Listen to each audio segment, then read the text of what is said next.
السلام عليكم ورحمة الله وبركاته نحمده ونصلي على رسوله الكريم قال الله عز وجل في القرآن العظيم أعوذ بالله من الشيطان الرجيم بسم الله الرحمن الرحيم وأتموا الحج والعمرة لله وقال النبي صلى الله عليه وسلم إنما الأعمال بالنيات وإنما لامرئ ما نوى فمن كانت هجرته إلى الله ورسوله فهجرته إلى الله ورسوله ومن كانت هجرته إلى دنيا يصيبها أو امرأة فهجرته إلى ما هاجر إليه أو كما قال عليه الصلاة والسلام সুপ্রিয় দর্শক মণ্ডলী মহান আল্লাহ তাআলার শুকরিয়া আদায় করে আপনাদের সকলকে ধন্যবাদ জানিয়ে পবিত্র কালামে পাকের তেলাওয়াতের মাধ্যমে আজকের সুন্দর আয়োজন আমরা শুরু করতে যাচ্ছি। আল্লাহ রাব্বুল কারীম আমাদেরকে হুকুম দিয়েছেন হজ এবং উমরা পালনের জন্য। যার উপরে হজ ফরজ হয়েছে তাকে তো হজ করতেই হবে, এখানে আসলে কোনো ছাড় নেই। এই হজ এবং উমরার জন্য প্রয়োজন হল ইহরাম। হজ এবং উমরার যে ফরজ আছে তিনটি, তার মধ্যে প্রথম যে ফরজটি তা হলো ইহরাম বাঁধা। ইহরাম বাঁধার নিয়ম রয়েছে, নিয়ত রয়েছে, দোয়া রয়েছে। রাসূল আকরাম সাল্লাল্লাহু আলাইহি সাল্লাম বলেছেন, যেই যেমন নিয়ত করবে তেমনই তিনি পাবেন। সকল কাজের মূল ভিত্তি হলো নিয়তের উপরে। তাই আজকে আমরা বিষয়টি আলোচনা করব, কারণ এই বিষয়টি অত্যন্ত গুরুত্ব রাখে ইহরাম বাঁধার জন্য। একজন মানুষ ইহরাম বেঁধেছেন, নিয়ত উনি বুঝছেন না, অথবা নিয়ত করেননি, অথবা নিয়ত সম্পর্কে অবগতি ওনার নেই, তাহলে আসলে অনেক সমস্যা হয়ে যাবে। তাই ইহরাম বাঁধার সঠিক নিয়ম, নিয়ত ও দোয়া নিয়ে আজকে বিস্তারিত কথা বলবেন বিশিষ্ট ইসলামী চিন্তাবিদ, মিডিয়া আলোচক ফজিলাতুল শেখ মুফতি এনামুল হক সিদ্দিকী, পরিচালক ও শেখুল হাদিস জামিয়া ইসলামিয়া দারুল উলুম খিলগাঁও ঢাকা। সাথে আছে আমজাদ হোসেন হেলালি। আসসালামু আলাইকুম। ওয়ালাইকুম আসসালাম ওয়া রাহমাতুল্লাহি ওয়া বারাকাতুহু। মোহতারাম, কেমন আছেন আপনি? জি আলহামদুলিল্লাহ, আপনি কেমন আছেন? আলহামদুলিল্লাহ। আজকে আপনার কাছে আমরা জানবো, কারণ ইহরামের বাঁধার নিয়ম জানা খুবই জরুরি। আলহামদুলিল্লাহ, আমাদের দেশ থেকে হাজী সাহেবগণ হজে যাচ্ছেন, যাবেন, ইতিমধ্যে অনেকে গিয়েছেন। বেশ অনেক হাজার হাজী সাহেব অবস্থান করছেন পবিত্র মক্কাতুল মুকাররমায়, মদিনাতুল মুনাওয়ারায়। তো এই যে ইহরাম দেশের থেকে যেমন বেঁধে যান, সেখানেও বাঁধার কিন্তু প্রয়োজন হয়। আপনার কাছে আমরা শুনবো যে ইহরাম বাঁধার সঠিক নিয়ম কি, নিয়ত কি এবং দোয়া কি। মাশাআল্লাহ, খুবই চমৎকার একটি বিষয়ের অবতারণা আপনি করেছেন। সেটি হলো এই, জীবনে একবার হজ যার উপরে ফরজ হয়েছে একবার সম্পূর্ণ করা তার উপরে ফরজ। এটি বারবার অনেকের পক্ষে আদায় করা সম্ভব হয় না। আর একবারে যেহেতু ফরজ হয়, বেশিরভাগ মানুষই একবারেই করে থাকেন, একাধিকবার যাওয়া সম্ভব হয় না। তো একটু ভুলের কারণে যদি হজটা আমার নষ্ট হয়ে যায়, হজ যেমন ফরজ, হজের মাসাইল জানাও ফরজ। হজের জন্য 3টি ফরজ, উমরার জন্য 2টি ফরজ রয়েছে। এই হজের ফরজগুলো যদি আমি কোনো জায়গায় ভুল করে ফেলি, তাহলে আমার হজটাই অসম্পূর্ণ থেকে যাবে। সেই জন্য আমাদেরকে খুবই গুরুত্ব দিতে হবে। আপনি যে জিনিসটি বলছিলেন যে ইহরাম বাঁধা এবং দোয়া এবং হজের প্রস্তুতি এই ইত্যাদি বিষয়ে তাৎপর্য বিধিবিধানগুলো আলোচনা করা, আমরা যদি একটু গভীরভাবে দৃষ্টি নিবদ্ধ করি, তাহলে দেখতে পাই যে হাজী সাহেবের হজের ইহরাম বাঁধার আগেই তার মন, মিজাজ, মস্তিষ্ক, মনন মস্তিষ্ক সব কিছুই খানে কাবার দিকে হয়ে যায়। তো হাজী সাহেব প্রথমে তিনি নিজেকে গোসল করে পবিত্রতা অর্জন করবেন। পবিত্রতা অর্জন করে তিনি ইহরামের কাপড় পরিধান করবেন দুটি, একটি চাদরের মতো, এটা লুঙ্গির মতো কোমরের মাঝে তিনি বাঁধবেন, আর একটি তার গায়ে থাকবে। তো এই পবিত্রতা অর্জন করে তিনি তেল দিতে পারবেন না, খুশবু লাগাতে পারবেন না, সব কিছু অবর্জন করে তিনি ইহরামটা পরিধান করবেন। ইহরাম পরিধান করার সাথে সাথে তারপরে তিনি 2 রাকাত নামাজ আদায় করবেন। নামাজ আদায় করার পরে তারপরে তিনি তালবিয়া পাঠ করবেন, লব্বাইক আল্লাহুম্মা লব্বাইক, লব্বাইক লা শারীকা লাকা লব্বাইক, ইন্নাল হামদা ওয়ান নি'মাতা লাকা ওয়াল মুলক লা শারীকা লাক। এটাকে হজের স্লোগান বলা হয়, তালবিয়া। হাজী সাহেবরা যে যত বেশি পড়বেন ইহরাম বাঁধা অবস্থায়, তাদের হজ কবুল হওয়ার সম্ভাবনা বেশি দাবি রাখে। তো আমরা বলতেছিলাম এই কথাটি যে পবিত্রতা অর্জন করে তিনি এই ইহরামের কাপড়টা পরিধান করে 2 রাকাত নামাজ পড়ে তালবিয়া পড়ার সাথে সাথেই তার ইহরাম শুরু হয়ে যাচ্ছে। উনি দোয়া করে নেবেন। যেহেতু বাংলাদেশের হাজী সাহেবরা আমরা উমরা নিয়ত করে আমরা বিমানে ওঠার আগেই আমরা ইহরাম পরিধান করে থাকি, কারণ যেখানে মিকাত রয়েছে সেই মিকাত কখন বিমান অতিক্রম করবে, মিকাতে কখন অতিক্রান্ত করব তখন ইহরাম বাঁধা সেটা অনেকের পক্ষে সম্ভব না, বিধায় সতর্কতার জন্য আগেই হাজি সাহেবরা বিমানে ওঠার আগেই তারা ইহরামের কাপড় পরিধান করে ইহরাম পরে তালবিয়া পড়তে থাকবেন। সেক্ষেত্রে হাজি সাহেবরা প্রথমে উমরা করবেন, উমরার জন্য দোয়া করবেন, আল্লাহুম্মা ইন্নী উরিদুল উমরাতা ফায়াসির হালি ও তাকাব্বাল হা মিন্নি। আমাদের দেশের থেকে যারা যান বেশিরভাগ লোকই হজ্জাত তামাত্তু করে থাকেন, অর্থাৎ প্রথমে গিয়ে উমরা সম্পূর্ণ করে তারপরে মক্কা বা মদিনা যেখানে অবস্থান করেন হজের টাইমগুলোতে আসলেই 7 তারিখ থেকে আবার ইহরামের কাপড় পরিধান করে আবার ইহরাম পড়তে হয়। তো আপনি যে প্রশ্নটি করেছিলেন, এক কথায় যদি বলা যায়, একজন হাজি সাহেব গোসল করে পবিত্রতা অর্জন করে ইহরামের কাপড় পরিধান করে 2 রাকাত নামাজ পড়ে তালবিয়া পড়বেন, তালবিয়া পড়ে উমরা নিয়ত করলে, উমরা আদায় করার জন্য বের হলে উমরা নিয়তটা করবেন।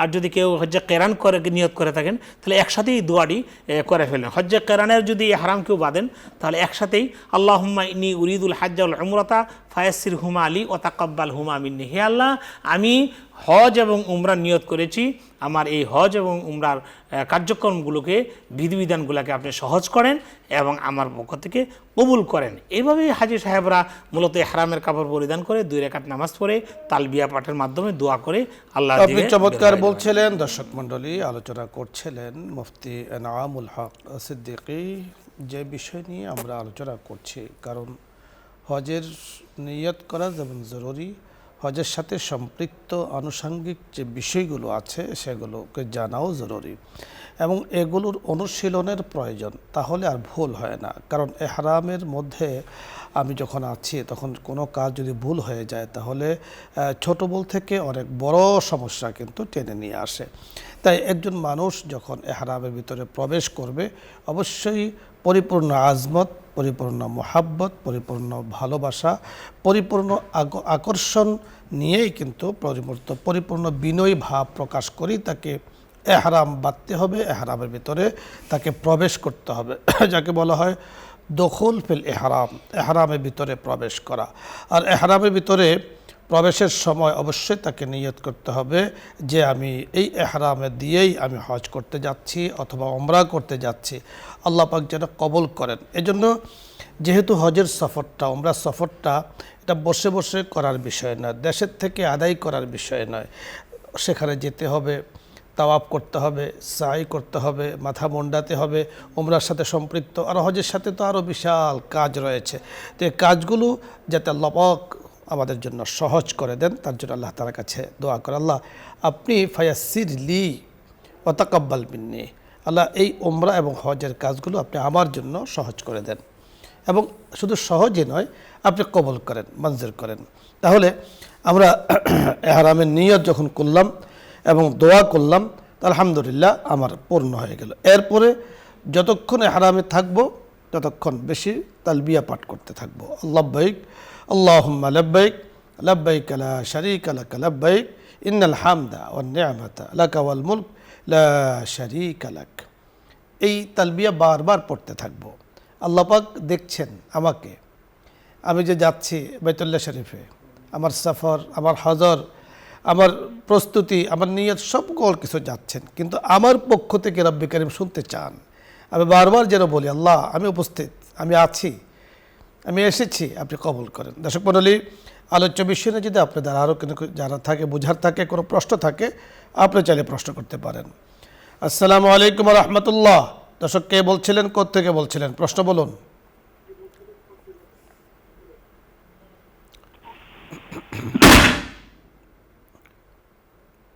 জি ধন্যবাদ। পরের দর্শক, জি আসসালামু আলাইকুম রহমতুল্লাহ। জি দর্শক, আপনি চেষ্টা করছেন, আমরা দেখতে পাচ্ছি, ধন্যবাদ আপনাকে, ইনশাআল্লাহ কানেকশন পেয়ে যাবেন।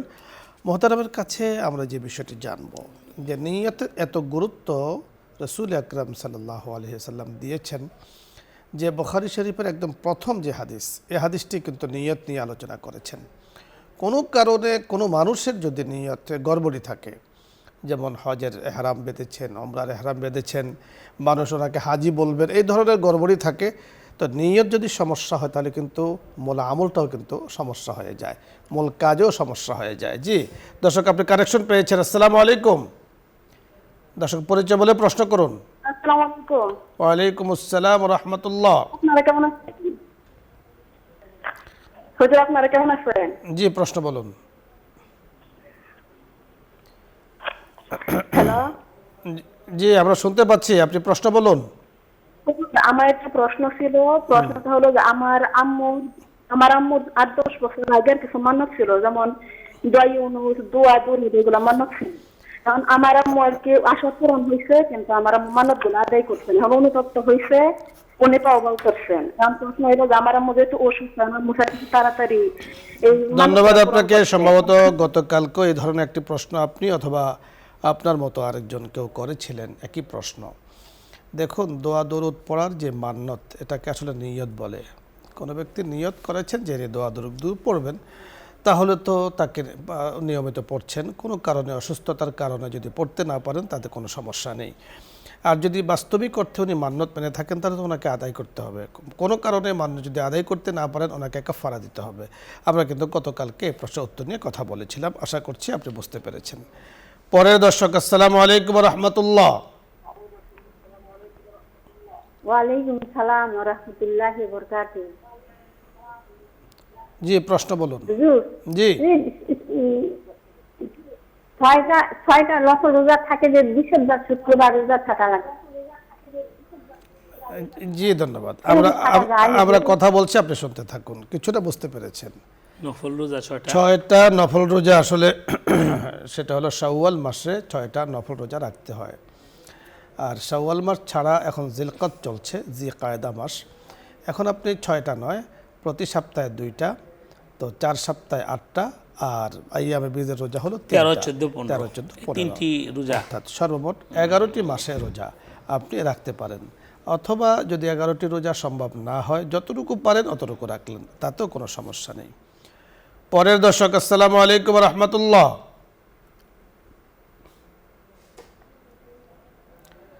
দর্শক, শুনতে পেয়েছেন? প্রশ্ন বলুন।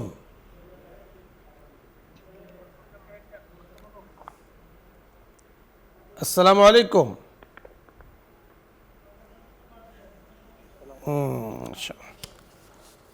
ধন্যবাদ দর্শক, আপনি চেষ্টা করছেন, আল্লাহ তাআলা আপনাকে তৌফিক দেন। তো মোহতারামার কাছে আমি যে বিষয়টা জানতে চেয়েছিলাম, যে নিয়তের যে বিষয়টি, আমাদেরকে নিয়তের হাকিকত সম্পর্কে কিছু আলোকপাত করবেন আপনি। নিয়ত তো প্রত্যেকটা আমলের জন্য জরুরি। ইমাম বুখারী রহিমাহুল্লাহ সহিহ বুখারীতেই প্রথম হাদিসটি তিনি এসেছেন নিয়তের। কারণ একটা জিনিসের যত দামি কাজই হোক না কেন, আমি যদি নিয়ত না করি, যেমন নামাজের ভিতরে এবং বাহিরে 13টি ফরজ আছে, তার মাঝে বাহিরে 7টি ফরজ, ভিতরে 6টি ফরজ। একটা হলো নিয়ত করা, অর্থাৎ নিয়ত করতে হবে, নিয়ত করতে হবে। আমি যদি এখন নফলে নিয়ত করে ফরজ আদায় করি, হবে না। আমি এই জন্য ফরজের নিয়তই করতে হবে, নিয়তটা খুব জরুরি। পরে দর্শক, জি আসসালামু আলাইকুম ওয়া রাহমাতুল্লাহ। ওয়ালাইকুম সালাম। হুজুর, আমার 2টা প্রশ্ন। বলুন। প্রশ্ন হলো যে একটা মহিলা জোরে নামাজ পড়ে, তো কি নামাজ হবে কি হবে না? জি, দ্বিতীয় প্রশ্ন। জোরে নামাজ পড়ে মানে যে 5 ওয়াক্ত যে কোনো টাইমে জোরে ছাড়া আস্তে নামাজ পড়তে পারছে না। আমরা দ্বিতীয় প্রশ্ন বলুন। আমার পাশে একটা জামে মসজিদ, ওখানে নামাজ হয়, আর আরেক পাশে ওক্তিয়া মসজিদ, সেখানে নামাজ মানে আজান না দিলে কোনোদিন নামাজই হয় না। যে এক লাইন আজান দিয়ে নামাজ হবে কি হবে না? ধন্যবাদ। দুটো প্রশ্ন আমরা পেয়েছি। প্রথম যে প্রশ্নটি করেছেন, আপনি বুঝতে পেরেছেন, কোনো মহিলা হয়তোবা নামাজ পড়ছেন, নামাজটাকে জোরে উনি নামাজ পড়ছেন। তো মহিলাদের জন্য তো আসলে জোরে আওয়াজ করে নামাজ পড়ার কোনো বিধান নেই। মহিলারা আস্তে আস্তে পড়বেন, মহিলাদের কণ্ঠটাও একটা পর্দা, জোরে পড়ার তো এখানে প্রয়োজন নেই। আর সেকেন্ড প্রশ্নটি করতে চাচ্ছিলেন মনে হয়, কাছে মসজিদ আবারও কোথাও জুড়ে নামাজ পড়ছে পাঞ্জাখানায়, 2টা কন্ডিশন হয়ে গেছে কিনা। আমার মনে হয় প্রশ্নটি হলো যে মহল্লার মসজিদে আজান হচ্ছে, পাশেই পাশেই হয়তো বা পাঞ্জিগানা নামাজ আছে, তো সেখানে তো আসলে আজানের কোনো প্রয়োজন নেই, যেহেতু আজানের আওয়াজ আসছে। আর যদি আজান দিতে চান তাতেও কোনো সমস্যা নেই। আজান দেওয়াই ভালো, সুন্নতে মুআক্কাদা। আরেকটি অংশ হলো সম্ভবত পাশে কোনো মসজিদ আছে, কোনো অন্য কোনো মতাদর্শের কোনো মসজিদ আছে, বা আগে আজান দিয়ে থাকে। তো ওনার জানার বিষয় হলো যে ওখানে যদি আজান দেয় তাহলে এখানে এখানে আজান দিতে হবে কিনা। প্রত্যেকটা জামাতের জন্য আজান, মসজিদে জামে মসজিদে আজান দিবে সেটা ওই মসজিদের জন্য। কেউ যদি আজান দিতে না পারে তাতে নামাজ হবে না এমন না, কিন্তু জামাতের জন্য সুন্নাতে মুআক্কাদা। ফুকাহে কেরাম লেখছেন জামাত মসজিদে হোক মসজিদের বাইরে হোক যেখানেই হোক যেখানেই হোক জামাতের সাথে নামাজ আদায় পড়লে এখানে আজান দেওয়া সুন্নাতে মুআক্কাদা। ধন্যবাদ আপনাকে। জি দর্শক, আপনি যে প্রশ্নটি করেছেন, আসলে নামাজের ওয়াক্ত হওয়া জরুরি।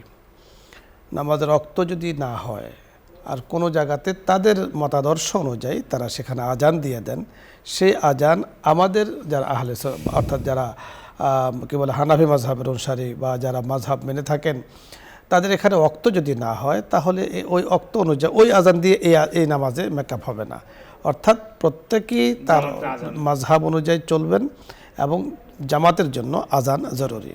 আশা করছি আপনি বুঝতে পেরেছেন। মোহতারাম, ধন্যবাদ আপনাকে। দর্শক মণ্ডলী, আপনাদের সকলকে ধন্যবাদ জানাচ্ছি আজকের সুন্দর আয়োজনে আপনারা আমাদের সাথে শরীক হয়েছেন। একজন দর্শক দেখতে পাচ্ছি অনেকক্ষণ ধরে অপেক্ষা করছেন। জি দর্শক, আপনার প্রশ্ন উত্তর নিয়ে আমরা কথা বলবো। আসসালামু আলাইকুম রহমতুল্লাহ। ওয়ালাইকুম আসসালাম।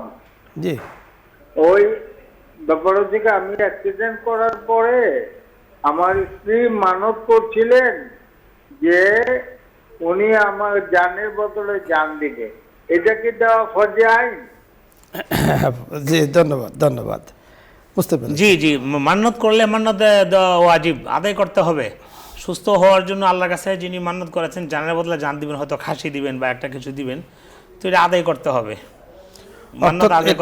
আদায় করতে হবে, ওয়াজিব। ফরজে আইন যেটা বলছেন আসলে এটা ওয়াজিব, আদায় করতেই হবে। এখানে আসলে কোনো ছাড় নেই যে আদায় করবে কি করবো না। জানের বদলা জান মানে যে কোনো একটা দিয়ে দিবেন, আপনার জন্য ভালো, দিতে পারেন। আর সেটা হলো অবশ্য মানে আরদ্দুল বালা ওয়া তাজিদু ফিল উমরি, এটা দিয়ে দেওয়াটা অতি উত্তম। আর হুকুম তো দিতে হবে যেহেতু মান্নত করেছেন। মোহতারাম, ধন্যবাদ আপনাকে। দর্শক মণ্ডলী, আমরা আলোচনায় পর্যায়ে আমাদের যেতে হবে দোয়ার দিকে। আপনাদের সকলকে অবশ্যই ধন্যবাদ জানাবো যে চমৎকার সুন্দর আয়োজনে আপনারা অংশগ্রহণ করেছেন। আমরা দেখতে পাচ্ছি যে অনেক ভাই আমাদের বোনেরা প্রশ্ন নিয়ে বসে আছেন উত্তর শোনার জন্য। সময় একদম আমাদেরকে সাপোর্ট করছে না। ইনশাআল্লাহ আগামী দিন আপনাদের প্রশ্ন উত্তরে কথা বলবো এই আশাবাদ ব্যক্ত করে আল্লাহ রাব্বুল কারীমের তৌফিক কামনা করে আজকের মতো বিদায় নিচ্ছি। আসসালামু আলাইকুম ওয়া রাহমাতুল্লাহি ওয়া বারাকাতুহু। দোয়া হচ্ছে, দরুদ ইস্তিগফার পাঠ করি। اللهم صل على سيدنا ونبينا وشفيعنا وحبيبنا ومولانا محمد صلى الله عليه وعلى آله وأصحابه وبارك وسلم. أستغفر الله ربي من كل ذنب وأتوب إليه. لا حول ولا قوة إلا بالله العلي العظيم. الحمد لله رب العالمين. كريم السجايا جميل الشيام، كريم السجايا جميل الشيام، نبي والبرايا شفيع الأمم. حمد بحد بر خدا پاکرا آکے ایماداد مشتی خاکرا. یا کریم یا حق کریم یا رحیم. মাওলাই করিম শত কোটি প্রশংসা করে আপনার হাবিবের উপরে শত কোটি দরুদ ও সালাম প্রেরণ করার পরে আপনার শাহী দরবারে হাত তুলেছি। ওগো করিম রহিম, মেহেরবানি করে আমাদের জিন্দেগির গুনাহগুলো আপনি মাফ করে দেন। মেহেরবানি করে যারা যুক্ত আছেন ইসলাম আমরার সাথে, যারা যুক্ত আছেন নিউজ 24-এর সাথে, মাওলাই করিম আমাদের যুক্ততার ইয়া আল্লাহ বিভিন্ন দিক হতে পারে। যারা আয়োজন করেছেন, যারা কথা বলছেন, যারা অনুষ্ঠান দেখছেন, সকলকে একই পরিবার হিসাবে আপনি কবুল করে নেন। ইয়া আল্লাহ, ইসলামকে মোহাব্বতকারী পরিবার হিসাবে আপনি কবুল করে নেন। সকলের জন্য খায়র ও কল্যাণের ফয়সালা করে দেন। বসুন্ধরা পরিবারকে, চেয়ারম্যান মহোদয়কে, আমাদেরকে, তামাম জাহানের উম্মতে মুসলিমাকে, ইয়া আল্লাহ অসুস্থ মানুষগুলোকে সকলের জন্য ইয়া আল্লাহ খায়র ও কল্যাণের ফয়সালা করে দেন। অসুস্থ মানুষগুলোকে শেফায়ে কামিলা আজেলা দাইমা কুল্লিয়া দান করেন। ইয়া আল্লাহ ইয়া করিম, আমরা জানি না কে কেমন আছেন, কার ভেতরে কি রোগ আছে। ওগো করিম, কত মানুষ চোখের পানি ফেলে দিয়ে আপনার শাহী দরবারে হাত তুলে আছে, চোখের পানিগুলো ফেলে দিয়ে কান্না করছে, আপনার রহমতের প্রত্যাশী। মেহেরবানি করে ইয়া আল্লাহ আপনি তার ফয়সালা করে দেন, রহম ও করম দ্বারা আপনি ভরপুর করে দেন। আসমানি জমিনি বালা মুসিবত থেকে দেশটাকে, দেশের মানুষগুলোকে আপনি হেফাজত করেন। মাওলাই করিম, প্রাকৃতিক দুর্যোগ থেকে আপনি হেফাজত করেন, আসমানে জমিনি বালা মুসিবত থেকে হেফাজত করেন। দিন দিন অগ্রগতি সমৃদ্ধি মেহরবানি করে দেশের জন্য আপনি ফয়সালা করে দেন।